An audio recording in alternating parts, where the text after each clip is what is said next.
এই কি? সব ওকে হয়ে গেছে, ডোন্ট ওয়ারি। ব্লাডি রাস্কেল, এখনো তোমার মধ্যে থেকে বদমাইশি যায়নি। আমার জামাই বাবা জীবন, দেখছো তো আমার সাথে কি কি হচ্ছে। তোমার সাথে ওকে বিয়ে না দিয়ে এই ছেলেটার সাথে বিয়ে দেবে বলছে। তুমি যদি একটু পড়াশুনো করতে তাহলে আজকে এমন দিন দেখতে হতো না। আন্টি চুপ করুন আপনি। আপনার মেয়ে বিদিশাকে আমি বিয়ে করব, ও শুধু আমারই।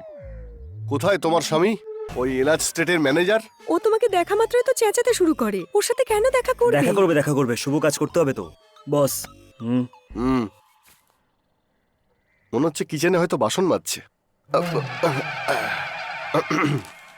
আরে এসো। নমস্কার বাবা। বসো। দেখে তো মনে হচ্ছে খুব বড় লোক। এটাকে কোত্থেকে ধরে না, আনবে? কথাটা এটাই হলো যে ওরে মা, দেখ বাবা জীবন এসেছে, একটু খাবার দাবারের ব্যবস্থা কর। আমি আপনাকে দরকারি কথা বলতে চাই। দরকারি কথা বলার আছে? এই, দেখুন ব্যাপারটা হলো যে তুই বাইরে যা। আমি বলছিলাম বললাম না, যে বাইরে যা। না স্যার, এনার ব্যাপারেই কথা বলতে চাই আমি। হ্যাঁ, এর বিষয়ে কি দরকারি কথা আছে বলো। এটা আবার কি?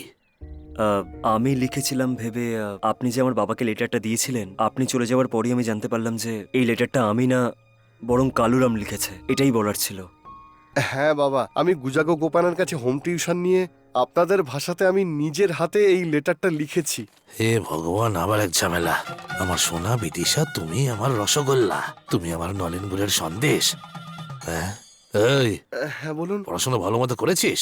হ্যাঁ, আপনি খাবার খেয়েছেন, জল খেয়েছেন, চন্দনের তিলক পরেছেন আর স্নানও করেছেন। আপনি যদি আমার শ্বশুর হন তাহলে আমার তো ভাগ্য খুলে যাবে।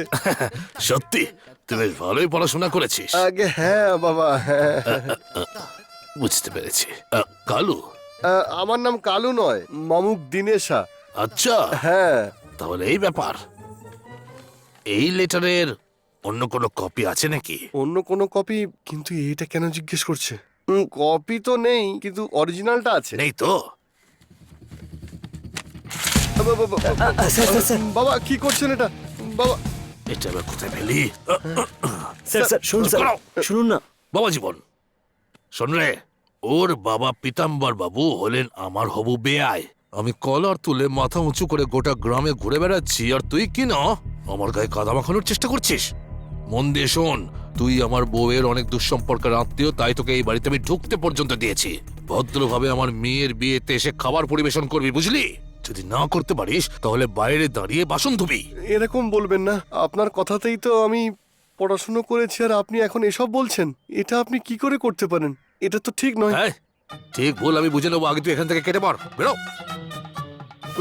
শেষবারের মতন বলছি রে, যদি কাল অনুষ্ঠানে কোনো গন্ডগোল করার চেষ্টা করিস তাহলে পিছনে লাত মেরে আমি তোকে ভাগিয়ে দেবো এখান থেকে। দাঁড়া বুড়ো, তোকে আমি দেখাচ্ছি এখন। তোর মেয়ে বিদিশাকে বিয়ে করে প্রত্যেক বছর একটা করে বাচ্চা জন্ম দেবো, দাঁড়িয়েছিস কেন? তারপর তোকে দাদু করবো।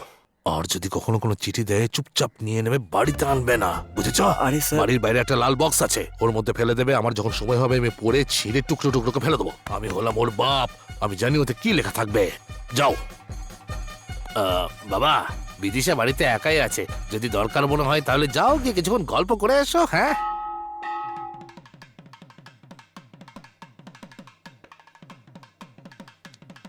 এত বড় লোক পীতাম্বর বাবু, আর এখানে আমি আনন্দরাম বসে আছি, আর এই পুরুত মশাই 7 ঘন্টা ধরে আমাদের অপেক্ষা করাচ্ছে। আমার বিয়ের দিনও ঠিক এইভাবেই পুরুত মশাই দেরি করে এসেছিল।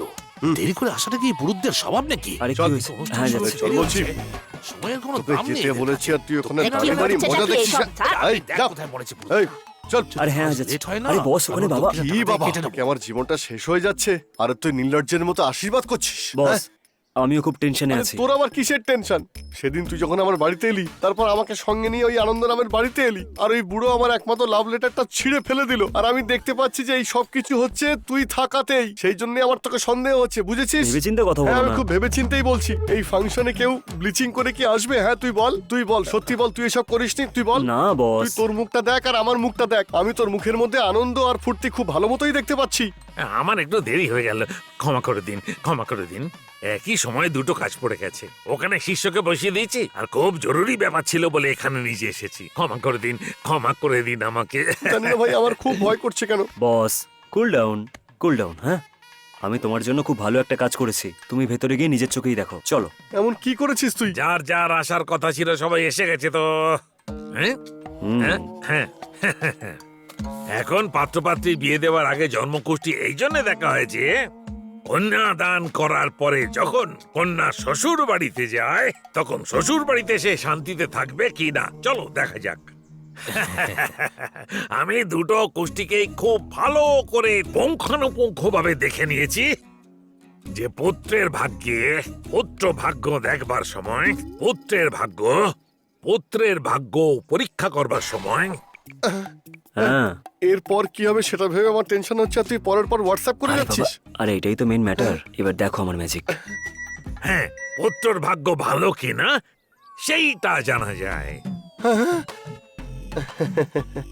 এই বুড়োটার ত্বক ফাটিয়ে দেবো আমি। আচ্ছা এসব বাদ দিন, এখন দেখবো শ্বশুর শাশুড়ির স্বাস্থ্য কেমন থাকবে ও আসার পর। এ আবার নতুন কি কথা বলছে? চুপ করো বস। সুস্থ থাকবে কিনা যদি তাই দেখতে হয় তবে এটা দেখি। তোর কি লাগবে আমি বুঝতে পারছি। আপনি বলতে থাকুন। প্রেস কর। হ্যাঁ, যদি আমাকে প্রশ্ন করেন ভালো থাকবে না। ভাগ্য ভালো, আরে বাপরে, তুই সুখে থাকবি। বিয়ে দেওয়ার জন্য যে 10টা গুণ মেলাতে হয় তার মধ্যে একটা গুণও মিলছে না, সেই জন্য অন্য মেয়ে দেখতে হবে। এই ছেলের জন্য অন্য কোনো মেয়ে আনুন, যদি জোরাজুরি করেন অশুভ হয়ে যাবে। নিষেধ করার পরেও যদি নিমন্ত্রণ পত্র ছাপান তো বলবো কি, বলে দিচ্ছি তাহলে। দেখ ভাই, ও বলে দেবো? বলছে না, ও তো চাইছে। বলো তো, বুঝতে বলেই পারছি কিন্তু দিচ্ছি। কি করবো বুঝতে খুবই পারছি না। খারাপ হবে, আরে বাপরে। বলে দিলাম কিন্তু। এই নে, পরে আমার আমাকে ফোনটা যেন নে দোষ তুই। দিও না। আগে প্রেস কর, দাও, পরে দাও। দেখা যাবে। আমাকে কোনো প্রেস অভিযোগ করতে করবে পরে না। আমরা ইনকাম করে নেব, পরে ইনকাম করা যাবে। হ্যাঁ, তার সঙ্গে ডিভোর্সের নিমন্ত্রণ পত্র ছাপতে হবে। আরে বাপরে বস, যদি আমাদের ছেলে হয় তাহলে তোরই নাম রাখবো, আর যদি মেয়ে হয় তখন? বিজি রাখবো। এসব কি বলছেন?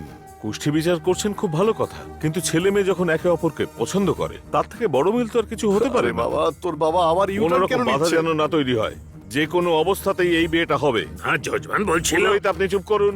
বেয়াই, আপনি কেন চুপ আপনি করে বলে আছেন? দিয়েছেন, এরপর আমি আর কি বলতে পারি বলুন? এই যে, শর্ত। এই, আর একটা কথা তুমি বলবে না, তোমাকে যা সময় দেওয়া হয়েছিল সেটা শেষ হয়ে গেছে।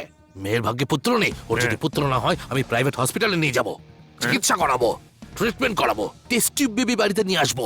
আর কি বলেছিলে, আমাদের স্বাস্থ্য ভালো থাকবে না? আমাদের ভালো স্বাস্থ্য নিয়ে কি হবে? কি এই বয়সে বাচ্চার জন্ম দিয়ে কি আধার কার্ড তৈরি করবো? আরে বাবারে। কোনো অনাচার দুরাচার কিচ্ছু হবে না, একদম মুখ বন্ধ করো। এই ব্লুটুথ খুলে তুমি অগুনে দাও। আরে, কি করছেন? প্লিজ কিছু মনে করো না, অন্য কোনো রাস্তা নেই, তুমি শুধু তারিখ দেখো। সামনের মাসে 18 তারিখ রবিবার, সেদিনই লগ্ন ঠিক হলো। আর সেদিন সকালে এবার তো আমরা সবাই একসঙ্গে মরতে চলেছি। আগামী শুভ মঙ্গল কর্ম আগামী মাসের 18 তারিখে রবিবার দিনের শুভ যোগে শুভ মুহূর্তে দীর্ঘজীবী বিজয় আর সৌভাগ্যবতী বিদিশার সন্ধ্যা 9টা থেকে 10:30টার মধ্যে পরিবারের গুরুজনদের অনুমতিক্রমে বিবাহ সুসম্পন্ন হবে। আপনাদের সকলকে আন্তরিক নিমন্ত্রণ করা হচ্ছে।